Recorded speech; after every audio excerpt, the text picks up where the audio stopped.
Hey guys, Lord here, back in with another action figure review. Today we'll be taking a look at the Animaniacs Ultimates Wave 1. Seriously, I'm hoping to God there's a Wave 2 of these, because there's some other characters that I want. But today we're looking at Yakko, one of the three Warner Brothers, the first of the three Warner Brothers we'll be taking a look at on this channel right here. And of course, this is brought to us by the fine folks over at Super7. And of the three Warner Brothers and Sister Dot,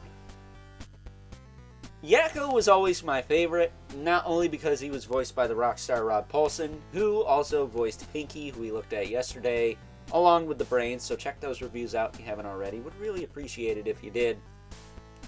But some of you might know Rob from your childhood, because he was literally in everything, but jokes aside, he was in Transformers G1, most notably as Cliff Jumper.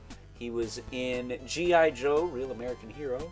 He was in, let's see, Gargoyles. He was Helios from New Olympus.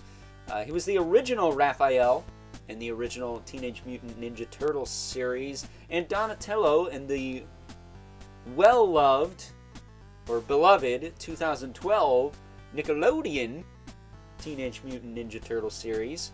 And for me, growing up, he was Ditto in Ben 10, and some side characters in Danny Phantom, most notably.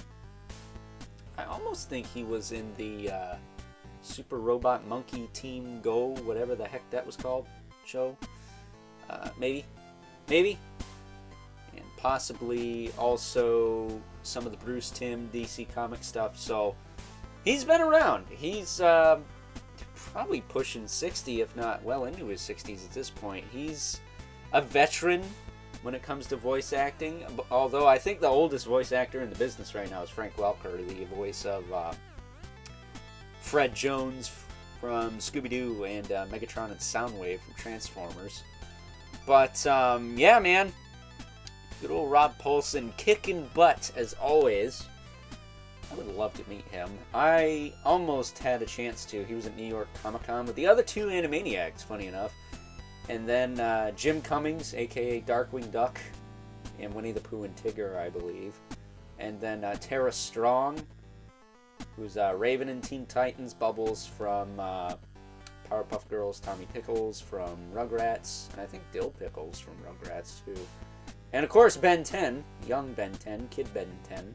So that would have blew my freaking teenage mind.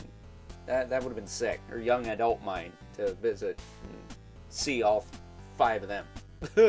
Holy crap! But with that being said, the story time out of the way, let's cut right to the chase and get into the meat and taters of this review. Taking a look-see at Yakko's accessories. He doesn't come with a ton, but he comes with enough. He comes with a couple of open hands, or as I like to call them, the hamburger helper hands. I mean, look at them. These are from the iconic intro pose, where the three of them are kind of popping out of the Warner Brothers logo. And then we have a couple of grip hands. One's a little bit more closed than the other one. And then, speaking of more closed, got an even more closed grip hand. This is for his little polka, which I think is different from the one that came with the brain, but you can give him that. He comes with a stick of Dinamite, which is lit. It took me a minute to figure out what this was, but you know, it's cartoon style. Stick of Dinamite, so that's why it looks like that. He's got a zigzag tail, literally shaped like a Z. And I gotta tell you, I don't know what this is for. I imagine when they flip out or twitch or something, they come with this, but they don't have any like worried or, you know, crazy over-the-top head sculpts. They're relatively tame. Like, they don't have head sculpts with eyes bugging out of their heads or anything like that. So I'm not quite sure what those tails are for. Unless that was a later edition, or maybe that's a later character model thing. I don't know. Somebody can explain to me what that's for in the comments. And then he comes with a head with the graduation cap, which does not come off, unfortunately, because I kind of like open mouth, smiley head more, but it is what it is. And it should be worth noting the ears are on ball joints on both this head and that one. And that's the same on Yakko. Both his heads have ball jointed ears. And you can actually pop these out and swap them and get the best pair for your brothers, anyways. But because he comes with that graduation cap, that only means one thing. He comes with the freaking chalkboard. Or it's not a smart board, that's what they use nowadays, but whiteboard, chalkboard, whatever you want to call it, board for the country song, not, you know, honky tonk goat roping country, but the one he sings about all the different countries of the world there. So he's got a world map and whatnot. That's cool. I dig that. You probably knew that from the URL, right? He also comes with this vase. I'm not sure what the significance of this is. At least I think it's a vase. I don't know what it is otherwise. But that's your lot. Decent amount. I don't think he comes with as much as Yakko, but he is the tallest of the three siblings. So that's probably why. It took a little more plastic to make him, but there he is. Looks like he stepped right out of the cartoon. His big eyes. Now, I have a question. Are these little beady things his eyes, or is this whole thing his eyes? I imagine it's just the little beady things, because there's no slit here. So, I know there have been some cases where it's the Mandela effect, and people think something's one way, and it's really not. And it's actually another way.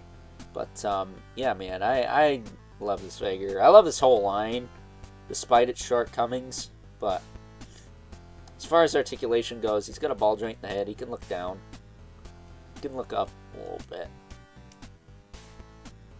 Pop it off if you're not careful. He can rotate side to side and tilt. Again, the ears are on little ball joints, so you can move them around if you want. I like to have them out to the side a little bit myself, all the way forward, and then rotated ever so slightly. Gives them a little character. And what are these guys supposed to be? Rodents? Cats? What are they supposed to be? Just random aminals? So I imagine this is all fur, this black part. He's got hinged shoulders that go out past 90 by a decent amount. That's quite nice. They do rotate. He's got a hinge in the elbow. It's about 90. Swivel in the elbow as well. Swivel in the wrist with a hinge. He's got a ball joint in the waist. That's a little loose, but if you are so inclined, you might be able to heat this guy up in the midsection, put something in there and tighten that up. I'm not going to do that, though. His tail is on a ball joint. Surprisingly, their tails are a lot tighter than Pinky and the Brains. Hips can kick forward. Not that far. He's wearing his slacks with that big buckle there in the front. Kicks down. Kicks back a little bit. Kicks out. Not full-on splits, but not bad. He's got a little quiver up there. I will tell you, the crotch peg is kind of wiggly, but not like forward and back. It's more like a side-to-side thing, so I'm not sure what's up with that. He's got a swivel in the knee with a hinge, which is a little tight. You can get a little bit close to 90 with that. And then, like Pinky and the Brain, he has a swivel in the foot with a hinge. You're not going to get a lot out of that, though. So, yeah, a little loose here and there. You see his torso's moving around on me, but once you get him standing, you just let him be for a while. He'll stiffen up and hold his own.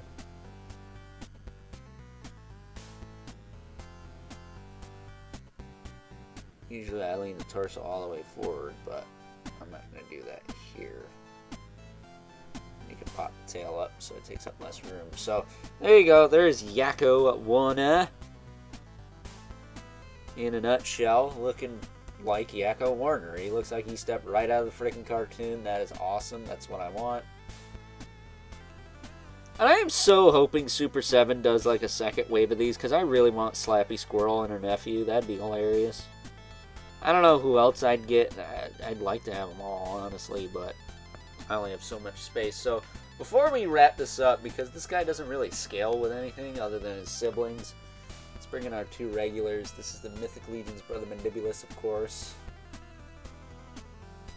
And the infamous 11 Spawn.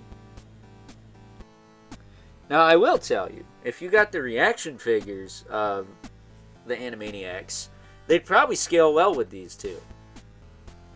Like, the Animaniacs are relatively short compared to, like, an average-sized human. They pretty much are about as tall. Yakko here is probably about as tall as someone's leg, maybe below their chin, if he is taller. And then Wacko and Dot are relatively small. So, again, are they like rodents or something? I don't know. But either way, there he is with those 2.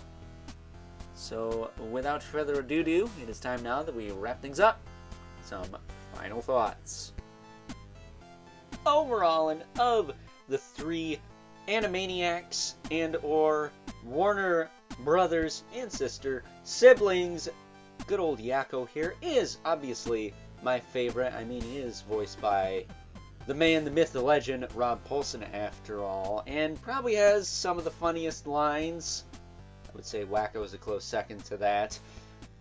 But at the end of the day, as I mentioned in the Pinky review from yesterday, these are not perfect figures, but for a set of Animaniacs figures that are as well made and come with a plethora of accessories as these, they're good enough for me.